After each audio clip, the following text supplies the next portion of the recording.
ಸಮಾಜ ಮಟ್ಟದಲ್ಲಿ ಆ ಕಾರ್ಯಕ್ರಮಗಳನ್ನು ತಾವು ನಡೆಸಿಕೊಂಡು ಬಂದಿದ್ದೀರಿ. ಇವತ್ತು ಸ್ವಂತ ಕಟ್ಟಡ ಮೂಡುಬಿದಿರೆಯ ಪ್ಲಸ್ ಕ್ಲಬ್ಗೆ ಒಂದು ದೊಡ್ಡ ಇತಿಹಾಸ. ಕರ್ನಾಟಕ ರಾಜ್ಯದಲ್ಲಿ ಅತಿ ಸುಂದರವಾದಂತಹ ಪ್ರೆಸ್ ಕ್ಲಬ್ಬಿನ ನಿರ್ಮಾಣವನ್ನು ಮೂಡುಬಿದಿರೆಯ ಪ್ರೆಸ್ ಕ್ಲಬ್ಬಿನ ಸದಸ್ಯರು ಮಾಡಿದ್ದಾರೆ ಎಂಬುದನ್ನು ಅಭಿಮಾನಪೂರ್ವಕವಾಗಿ ಉಲ್ಲೇಖಿಸಲಿಕ್ಕೆ ಇಚ್ಛಿಸ್ತೇನೆ. ಅವರಿಗೆ ಅಭಿನಂದನೆಗಳು. ಹೆಚ್ಚು ಮಾತಾಡಿ. ಕರ್ನಾಟಕ ಸರ್ಕಾರದ ಮಾಜಿ ಸಚಿವರ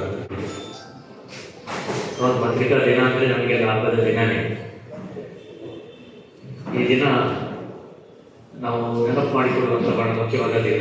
ಆ ಸಂದರ್ಭದಲ್ಲಿ ಪತ್ರಕರ್ತರಿಗೆ ಸಂಬಂಧಪಟ್ಟದ್ದು, ಪತ್ರಕರ್ತರ ಮಕ್ಕಳಿಗೆ ಸಂಬಂಧಪಟ್ಟದ್ದು, ಪತ್ರಕರ್ತರ ಕುಟುಂಬಕ್ಕೆ ಸಂಬಂಧಪಟ್ಟದ್ದು, ಸಮಾಜದ ಬಗ್ಗೆ ಆಲೋಚನೆ ಮಾಡುವಂಥ ದಿನ. ಯಾಕೆ ಹೇಳ್ತಾ ಇದ್ದೇನೆ ಅಂದರೆ, ಯಾವ ಬ್ರಿಟಿಷ್ ಕಂಪನಿಯ ಜೊತೆ ಬಂದಂಥ ಆ ಅರಸಿಕೆಯವರು ಆ ಕಂಪನಿಯ ವಿರುದ್ಧವೇ ಬರೀತಾರೆ. ಯಾವಾಗ ಆ ಕಂಪನಿ ಭ್ರಷ್ಟಾಚಾರಕ್ಕೆ ತೊಡಗಿದ್ದಾರೆ, ಅದು ಎಲ್ಲಿವರೆಗೆ ಹೋಗ್ತದೆ ಅಂದರೆ, ಆಗಿನ ಗವರ್ನರ್ ಜನರಲ್ ಇರ್ತಾರಲ್ಲ, ಅವರವರೆಗೆ ಹೋಗ್ತದೆ.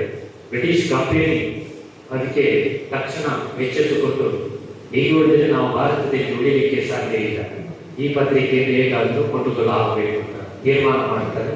ಆ ಪತ್ರಿಕೆಯ ಮೇಲೆ ದಂಡ ಹಾಕ್ತಾರೆ. ಪತ್ರಿಕೆಯನ್ನು ಮುಚ್ಚಲಿಕ್ಕೆ ಏನೆಲ್ಲ ಮಾಡಬೇಕು ಎಲ್ಲ ಪ್ರಯತ್ನ ಮಾಡ್ತಾರೆ. 6 ತಿಂಗಳಲ್ಲಿ ಪ್ರಥಮ ಪತ್ರಿಕೆ ಮುಚ್ಚಿ ಹೋಗುತ್ತೆ. ಈ ನಿರ್ಮಾಣ ಆಗಿದ್ದು ಆರ್ಟಿಫಿಷಿಯಲ್ ಟೆಕ್ನಾಲಜಿ ಮುಖಾಂತರ ಅಥವಾ ಆಧುನಿಕ ತಂತ್ರಜ್ಞಾನ, ಆರ್ಟಿಫಿಷಿಯಲ್ ಇಂಟೆಲಿಜೆನ್ಸ್ ವಿಷಯಗಳಿಗೆ ಸಂಬಂಧಪಟ್ಟ ಮಾತಾಡೋದು ನಾವು ಹೇಳ್ತೇವೆ. AI ಅದರಲ್ಲಿ ಕೆಲವು ಫೋಟೋಗಳನ್ನು ನೋಡಿದಾಗ ನಮಗೆ ಹಾಕಿದರೆ ಮಾತ್ರ ಗೊತ್ತಾಗ್ತದೆ. ಇಲ್ಲಂದ್ರೆ ವಿಭಜನೆ ಮಾಡಲಿಕ್ಕೆ ಸಾಧ್ಯ ಒಂದು ಅವನತಿಯ ಸಂಕೇತ ಅಂತ ಹೇಳಿ, ಮಾಧ್ಯಮ ಕ್ಷೇತ್ರದ ಒಂದು ಅವನತಿಯ ಸಂಕೇತ ಅಂತ ನಾವು ಭಾವಿಸಿದ್ದೇವೆ. ಓದುವ ಪರಂಪರೆ ಈ ಸಮಾಜದಲ್ಲಿ ಯಾವಾಗ ಬೆಳೆದುಕೊಂಡು ಬಂದಿದೆ, ಅದೊಂದು ಪ್ರಜ್ಞಾವಂತ ಸಮಾಜವಾಗಿ ಬೆಳೆದುಕೊಂಡು ಬಂದಂಥ ಉದಾಹರಣೆ. ಸಾಹಿತ್ಯ ಅಥವಾ ಸಾಂಸ್ಕೃತಿಕ ಚಟುವಟಿಕೆಗಳು, ಲಿಟರೇಚರ್ ಅಂತ ಏನು ಹೇಳ್ತೇವೆ, ಕಲಾ ಪ್ರಪಂಚ, ಇದು ಯಾವಾಗ ಒಂದು ಸಮಾಜದಲ್ಲಿ ಇದೆ ಆ ಸಮಾಜ ಉನ್ನತಿಯನ್ನು ಸಾಧಿಸಲಿಕ್ಕೆ ಮತ್ತು ಹೆಚ್ಚು ಬುದ್ಧಿವಂತ ಮತ್ತು ಜ್ಞಾನವಂತ ಸಮಾಜ ಆಗಿ ಬೆಳೆಸದೆ ಅನ್ನೋದಕ್ಕೆ ನಮ್ಮ ಚರಿತ್ರೆಯ ಉದಾಹರಣೆ ನಾವು ತೆಗೆದುಕೊಳ್ತೇವೆ. ನಾವು ಲೇಖನ ಉದಾಹರಣೆಗಳನ್ನು ತೆಗೆದುಕೊಳ್ತೇವೆ. ಮೂಡುಬಿದಿರೆ ಪ್ರೆಸ್ ಕ್ಲಬ್ ರಿಜಿಸ್ಟರ್ ಪತ್ರಿಕಾ ದಿನಾಚರಣೆ ಅಂಗವಾಗಿ ಮೂಡುಬಿದಿರೆ ಸಮಾಜ ಮಂದಿರದಲ್ಲಿ ನಡೆದ ಮಾಧ್ಯಮ ಹಬ್ಬದಲ್ಲಿ ಪ್ರತಿಭೆ, ಪರಿಶ್ರಮ, ಸೇವಾಬದ್ಧತೆ ಮೇಳೈಸಿ ಮಾಧ್ಯಮ ರಂಗದಲ್ಲಿ ಮಿಂಚುತ್ತಿರುವ ಶ್ರೀ ನವೀನ್ ಸುವರ್ಣ ಇವರಿಗೆ ಸಮರ್ಪಿಸಿದ ಸಮ್ಮಾನ ಪತ್ರ. ಅತಿಥಿಗಳೊಂದಿಗೆ ಆದ ಪೂರ್ವದ ಬಳಿಕ ನಮ್ಮ ಸಂಘದ ಎಲ್ಲ ಸದಸ್ಯರು ಒಮ್ಮೆ ವೇದಿಕೆ ಬರಬೇಕಾಗಿ ಕೇಳಿ.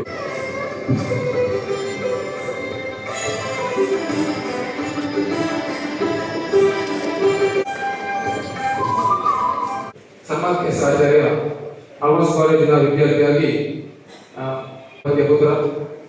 ಆತ ಕೂಡ SSLC ಪರೀಕ್ಷೆಯಲ್ಲಿ ಎಕ್ಸಲೆಂಟ್ ಕಾಲೇಜಿನಲ್ಲಿ ಅತ್ಯುತ್ತಮ ಅಂಕಗಳನ್ನು ಪಡೆದುಕೊಂಡು ಇದೀಗ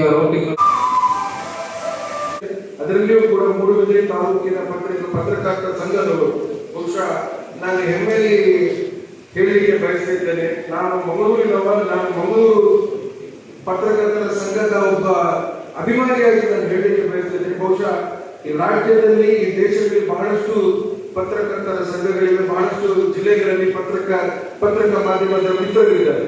ಆದರೆ ನಮ್ಮ ಜಿಲ್ಲೆಯಲ್ಲಿರುವಂತಹ ಪತ್ರಿಕಾ ಮಾಧ್ಯಮದ ಮಿತ್ರರು ಬಹಳ ಸ್ವಾಭಿಮಾನಿಗಳು ಹಾಗೂ ನಿಷ್ಪಕ್ಷವಾಗಿ, ನಿಷ್ಕಳಂಕವಾಗಿ ಕೆಲಸ ಮಾಡುವಂತಹ ಪತ್ರಕರ್ತರಲ್ಲಿ ದಕ್ಷಿಣ ಕನ್ನಡ ಜಿಲ್ಲೆಯ ಪತ್ರಕರ್ತರ ಮಾತನ್ನು ಹೇಳಲಿಕ್ಕೆ ಬಯಸಿದ್ದೇನೆ.